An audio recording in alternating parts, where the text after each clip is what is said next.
I saved every penny for months to buy my daughter her dream laptop. It cost me $2,000, a small fortune for us. But last week, my sister's kids decided it would be funny to throw it into a bonfire at our family barbecue. They laughed. My daughter cried. And I promised myself, that was the last time anyone would ever disrespect us like that. What I did next made sure of it. Hey everyone, I'm posting this here because honestly, I still can't believe I actually went through with it. I'm a 38-year-old single dad. My daughter Chloe is 13. My whole world. After my divorce, it's just been me and her in our small apartment trying to make things work. Money's always been tight. I work as an IT technician, decent pay, but between rent, groceries and bills there isn't much left at the end of the month. Still, when Chloe started showing real talent for digital art, I promised her that one day I'd buy her a good laptop. One powerful enough to handle her drawing software and maybe help her build a future in design. That laptop became our shared dream. For months I skipped takeout, canceled streaming subscriptions, walked to work instead of driving, all to save up. Every extra dollar went into that fund. Finally, after nearly 8 months, I had enough. I remember that day clearly. We went to the store together. Chloe's eyes lit up when she saw it, a sleek MacBook Pro. She turned to me, her voice trembling. "Dad, really?" And I smiled, even though my bank account balance terrified me. Yes, really. That laptop wasn't just a gadget, it was hope. It was proof that even though her mom walked out, I could still give her the things she deserved. A few weeks later, my sister Rebecca invited us to her house for a family barbecue. Rebecca's always been entitled. She and her husband are comfortable, big house, new cars, the works. Her 2 kids, Ethan, 10, and Lily, 8, are spoiled beyond belief. If they want something, they get it. If they break something, their parents just replace it. Chloe didn't want to go. She never really got along with her cousins. They teased her for not having expensive clothes or gadgets. But I told her, let's just go for a few hours. It's family. That was my first mistake. At first, everything was fine. We ate, chatted, and Chloe sat in the corner under the shade, drawing on her laptop. She was so proud to show everyone what she'd been working on, little sketches, portraits, even some designs she'd done for school. Then Ethan and Lily came over. "What are you doing?" Ethan asked, peering over her shoulder. "Drawing," Chloe said quietly. "On that ugly gray computer?" "My iPad's better," Lily smirked. They started teasing her, trying to grab the laptop. Chloe hugged it close, saying, "Don't touch it." That's when I heard Rebecca laugh from across the yard. "Oh, come on kids. Don't fight. It's just a laptop. Just a laptop." Before I could even stand up, Ethan snatched it and ran toward the fire pit, where the adults had been roasting marshmallows.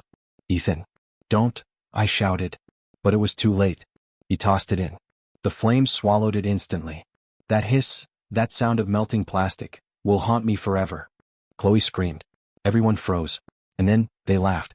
Rebecca's husband said, "Relax, man. It's just a thing. I'll get your kid another one." But he never did.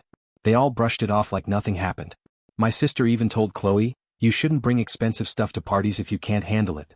I took my crying daughter home that night. She didn't say a word the entire drive. She just sat there, clutching the laptop bag, empty now, like she could still hold on to what was lost. That night I sat alone in the dark, furious, heartbroken. That laptop cost me everything. And they treated it like garbage. Revenge wasn't my first thought. But the next morning when Rebecca called and said, "Don't be so dramatic, it's not like you're poor," something inside me snapped. I didn't yell. I didn't argue. I simply said, "You're right. I'm not poor. Not anymore." And I started planning. See, Rebecca's husband, Mark, runs a small logistics company. I knew because I used to help him with his IT setup. He never paid me for my time, said it was family help. Big mistake. I still had access to their shared cloud system, emails, and client database. And while I would never hack or do anything illegal, let's just say I knew where the weak points were. First, I gathered everything: emails showing he underpaid staff, invoices that didn't match, tax discrepancies. All of it was public within their company but buried deep enough that no one noticed. Then I made an anonymous report, with attachments, to the IRS and another to a few of their top clients.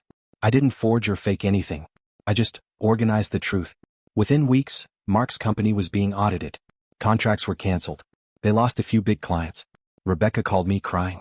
"Everything's falling apart. They say Mark might face charges." I said calmly, "Maybe you shouldn't let your kids play with fire." A month later, Rebecca came to my apartment. She looked exhausted, mascara running. She said, "Please Ryan, we're losing everything. The house, the cars. I don't know what to do." For a moment I almost felt bad. Almost. Then Chloe came out of her room, still using her old slow tablet. She froze when she saw her aunt. Rebecca whispered, "I'm sorry about your computer, sweetie." Chloe looked her dead in the eye and said, "I don't forgive you." Rebecca left without another word. Within 3 months, Mark's company folded. They sold their house, downsized, and eventually moved to another state to start over. I never told anyone what I did. Not even Chloe. But one day I came home from work and on the table sat a small box, wrapped in a bow. Inside was a drawing, me standing with her, smiling next to a brand new laptop. She had titled it, "Dad's Promise." I teared up. Because she was right. I had promised her we'd never let anyone treat us like we were less. And I kept that promise. Sometimes revenge isn't about getting even. It's about making sure people understand, your kindness was never weakness. It was restraint. I saved for months to buy my daughter that laptop. And even though they destroyed it, they'll never break us again.